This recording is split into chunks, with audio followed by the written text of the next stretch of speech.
Right. હું તમને અમારા એક બીએપીએસ કાર્યકર્તાનો એક પ્રસંગ કહું. 2001માં ભુજમાં ભૂકંપ આવ્યો. એકદમ તમે આ પ્રશ્ન પૂછ્યો ને એના રિલેટેડ છે.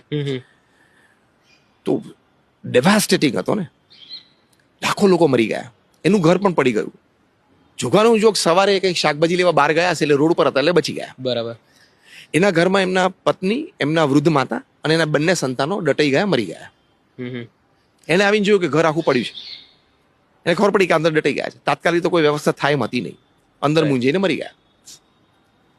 એ જ દિવસે બપોરથી પ્રમુખ સાંઈ મહારાજના આદેશ પ્રમાણે બીએપીએ સંસ્થાએ ત્યાં રાહત પ્રવૃત્તિ શરૂ કરી અને અમે ફૂડ એટલે કે કિચન શરૂ કર્યું.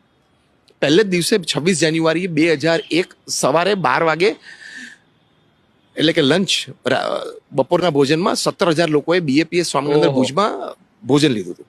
પણ ભૂકંપ આવ્યો પછી તો અમે 10 મહિના સુધી આ ભોજન ચાલુ કે રોજ 55 થી 85,000 લોકો ત્યાં ભોજન લેતા. અને પછી રિહેબિલિટેશનમાં અમે લગભગ 9 ગામ દત્તક લીધા, 1500 ઘર બાંધી આપ્યા, ફ્રી બધાને આપી દીધા. પણ આ કાર્યકર્તા એમનું નામ કીર્તિભાઈ પટેલ. કીર્તિભાઈએ જોયું કે હવે જે નહોતું થવું જોઈતું એ થયું, જે આપણે વાત ચાલે છે, સંજોગો ઊભા થઈ ગયા. હવે હું આમાં શું કરી શકું છું? તો કે મારી સંસ્થાને મારા ગુરુએ આ કિચન શરૂ કર્યું છે, તો હું રસોડે ભોજન બનાવવા માટે જઉં. 12 વાગે બધાને ભોજન કરાવવાનું છે. વાહ, કેટલી સ્થિરતા! બહુ કહેવાય. મોટી વાત છે, બહુ મોટી વાત છે. આટલો મોટો લોસ. 1 મહિના પછી એ ડેબ્રિસ હટી ત્યારે એમના દીકરાની ખોપડી એમણે જોઈ. ઓહો.